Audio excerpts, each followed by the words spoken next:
G'day everyone, this is Europe Consulting Group, and today we will be presenting our analysis of Intel covering the period from 2020 to 2025.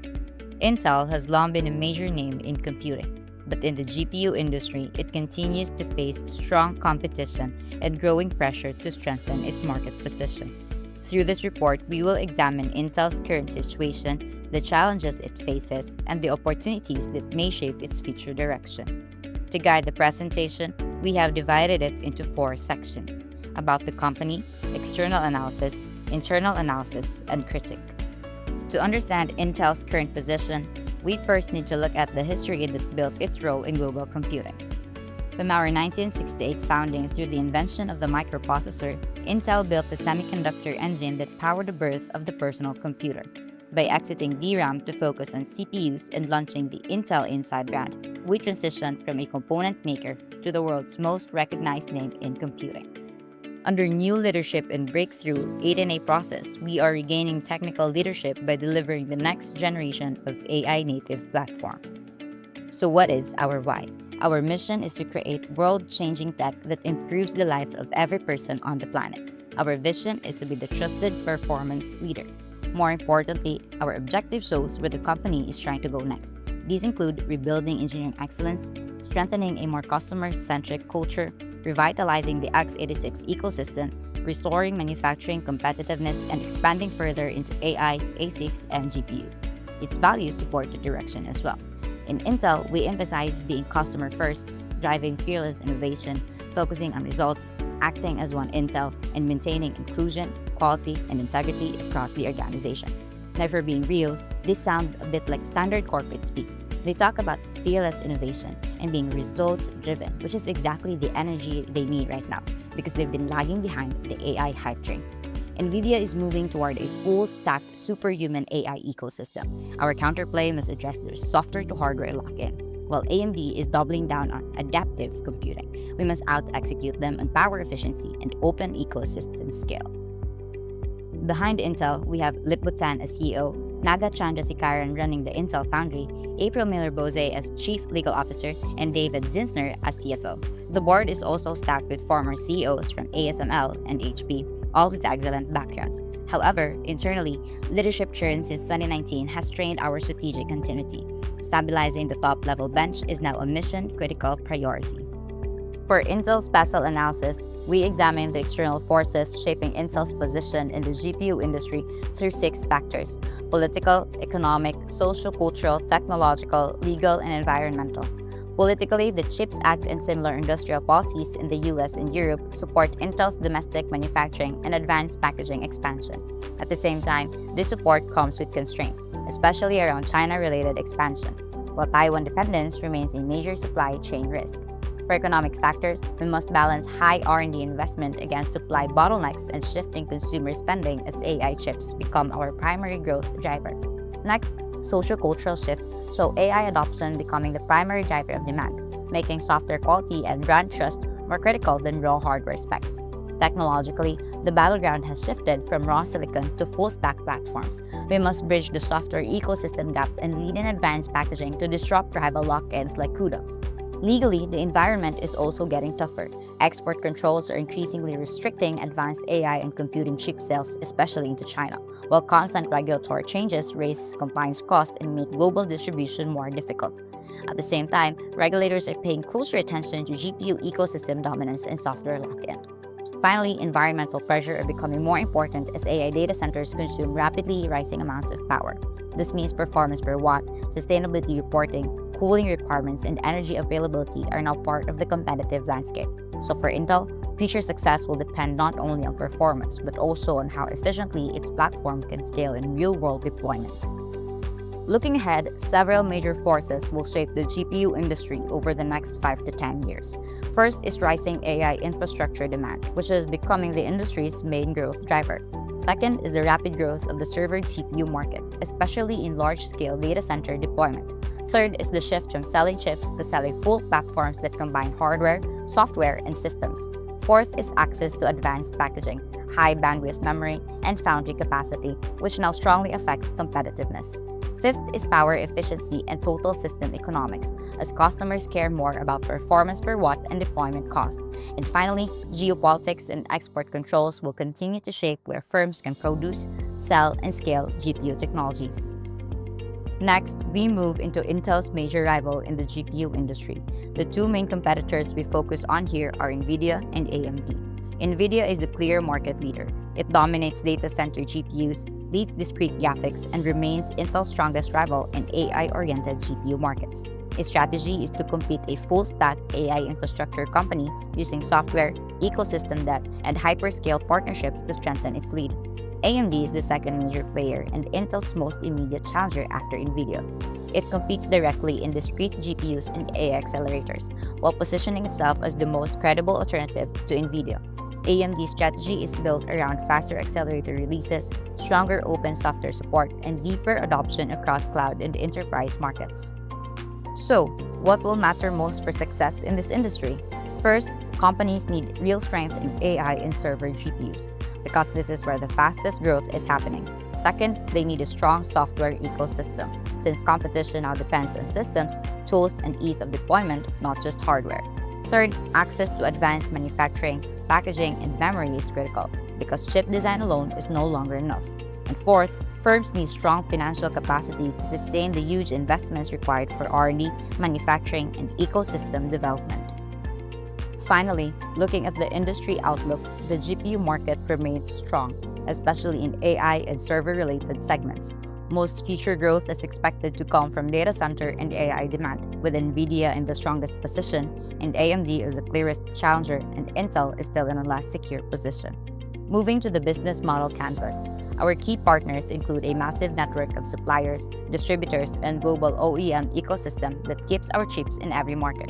To activate these partnerships, we are synchronizing chip design with cutting-edge process R&D and advanced packaging to deliver a complete, high-volume foundry service.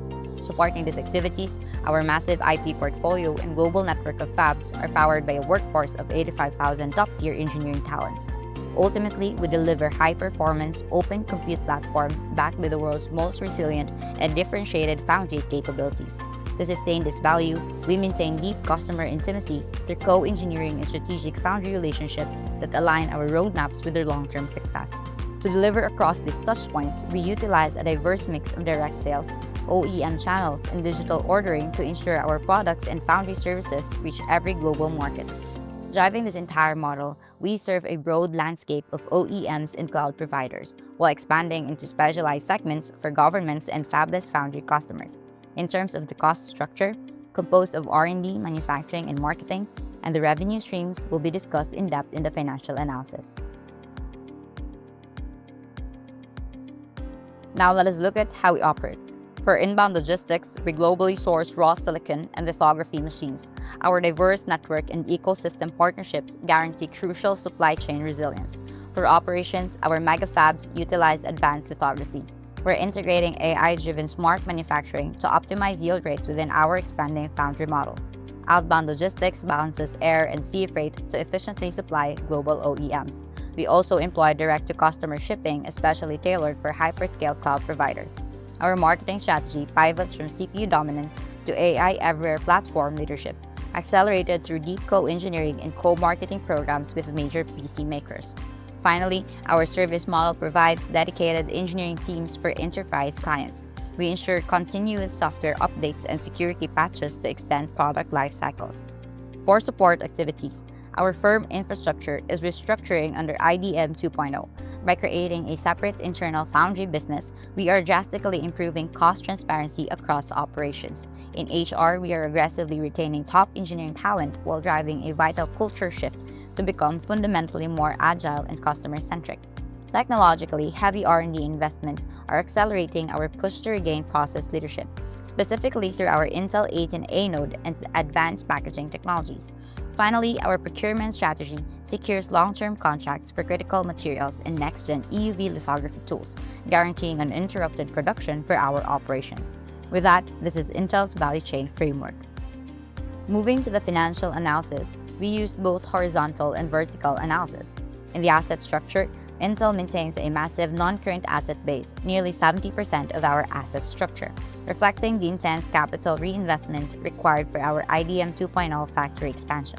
Specifically in current assets, we see a massive 34% one-year surge, driven by the strategic buildup of inventory and cash reserves needed to support our aggressive 2025 product launch cycle.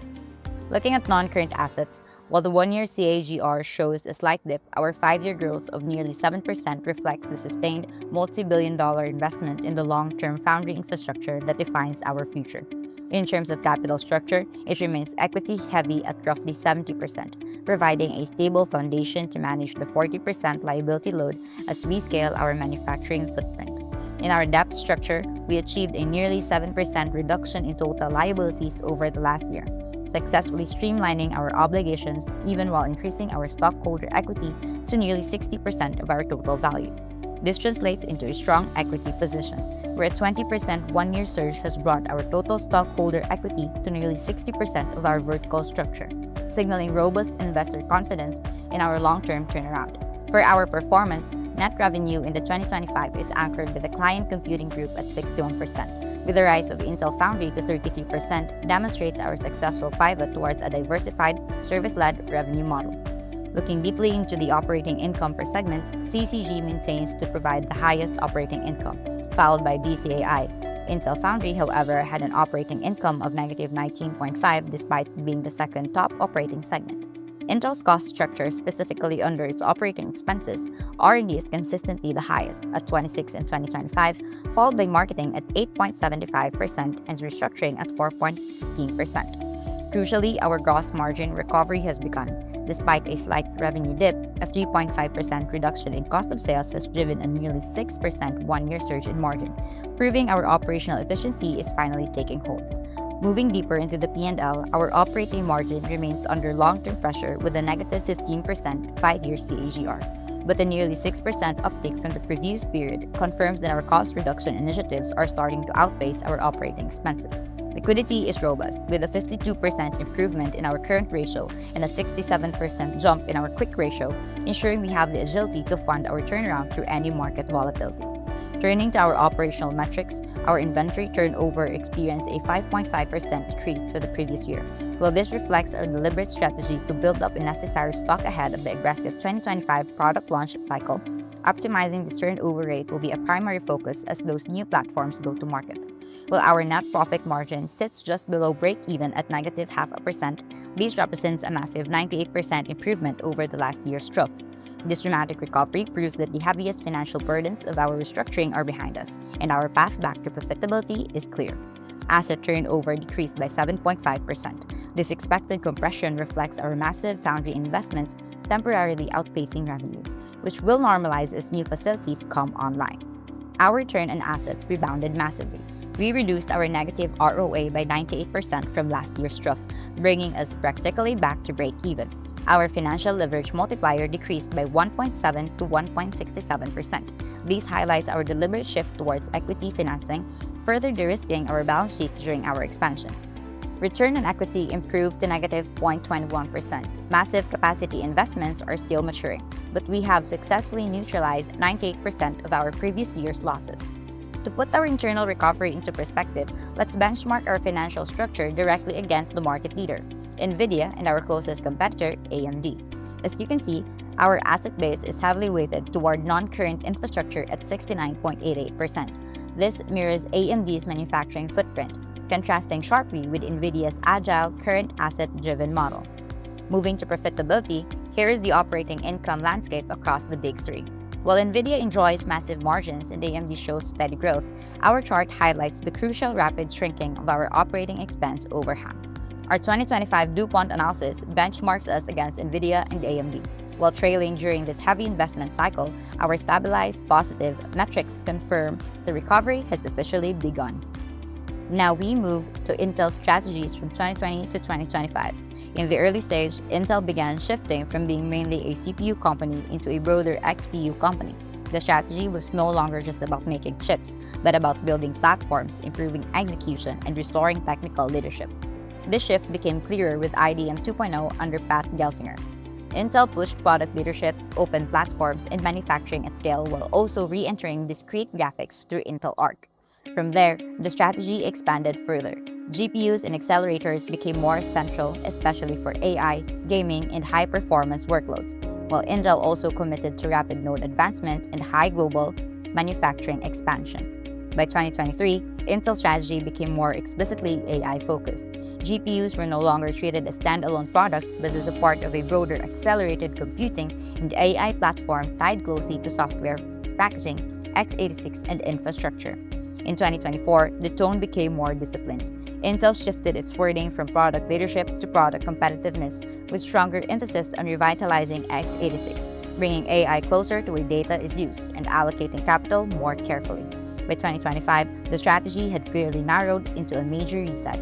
Intel focused on culture change, foundry growth, x86 revitalization, and a more selective push into AI-driven GPUs and ASICs. So overall, the direction became more focused, more practical, and more execution-driven. Looking at the VRIO, Intel's strongest advantages come from assets like its x86 ecosystem, process technology, advanced packaging, global fabs, and end-to-end foundry capability.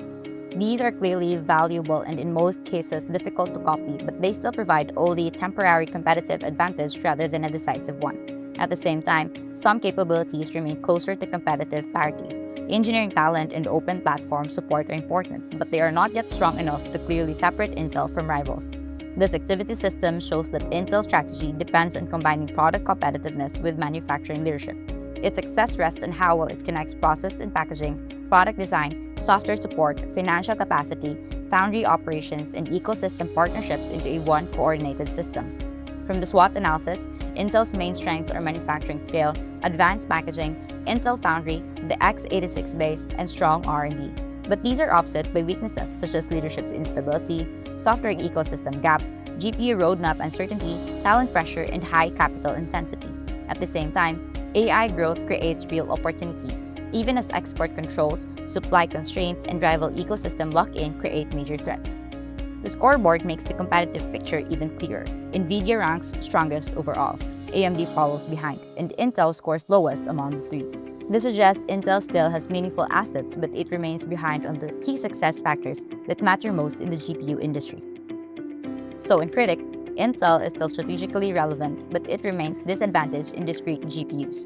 Its manufacturing scale, advanced packaging, foundry capability, and x86 ecosystem give it a credible long-term base, but it still trails Nvidia and AMD in the most important GPU segments.